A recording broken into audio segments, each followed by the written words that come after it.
नमस्कार दोस्तों, आज मैं आपको सीता नवमी की व्रत कथा सुनाने जा रही हूँ। एक समय की बात है, एक गांव में वेददत्त नामक एक ब्राह्मण अपनी पत्नी सुहाना के साथ रहते थे। उनकी पत्नी व्यभिचारी थी। एक दिन ब्राह्मण भिक्षा के लिए गए हुए थे। मौका पाकर ब्राह्मण की पत्नी कुसंगत में पड़कर व्यभिचार कर्म में लिप्त हो गई। उसके पाप कर्म के कारण उस गांव में आग लग गई। उस पापी ब्राह्मणी का भी अंत हो गया। अपने पाप कर्म के कारण उस ब्राह्मणी का जन्म एक चंडाल घर में हुआ। वह अंधी होने के साथ ही कुष्ठ रोगों से ग्रसित थी। इस तरह से वह अपने पूर्व जन्मों के कर्मों का फल भुगत रही थी। एक दिन वह भूख प्यास से बेहाल भटकती भटकती वेदवती गांव में पहुंची। उस दिन सीता नवमी का व्रत था। वह क्षुधा से व्याकुल लोगों से गुहार लगाने लगी कि कृपया करके मुझे कुछ अन्न दे दो। कहते कहते वह चंडालिन श्री स्वर्ण भवन के 1000 पुष्प मंडित स्तंभों के पास पहुंच गई और जोर जोर से गुहार लगाने लगी, मुझे कुछ खाने को दे दो। तभी एक संत ने कहा, हे देवी, आज सीता नवमी का पावन पर्व है। इस दिन अन्न देने वाला पाप का भागी होता है, इसलिए तुम कल सुबह आना। व्रत के पारणा के समय और ठाकुर जी के प्रसाद को ग्रहण करना। उसकी विनती करने पर उस चंडालिन को तुलसी दल और जल दिया। वही खाकर वह मर गई।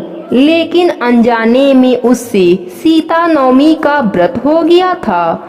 उस व्रत के प्रभाव से उसके सभी पाप नष्ट हो गए। अगले जन्म में वह कामरूप महाराज की पत्नी कामकला के नाम से प्रसिद्ध हुई। उसने कई मंदिरों का निर्माण करवाया और सारा जीवन धर्म के कार्यों में लगी रही। इस प्रकार से जो मनुष्य सीता नवमी व्रत को विधि विधान से करता है, वह सभी पापों से मुक्त हो जाता है। दूसरी कथा के अनुसार मिथिला के राजा पूजा पाठ और यज्ञ करवाने के लिए हल से खेत को जोत रहे थे। तभी उनका हल एक ठोस चीज से टकराया। उन्होंने इस ठोस चीज को निकाला और देखा कि वह एक लोटा था।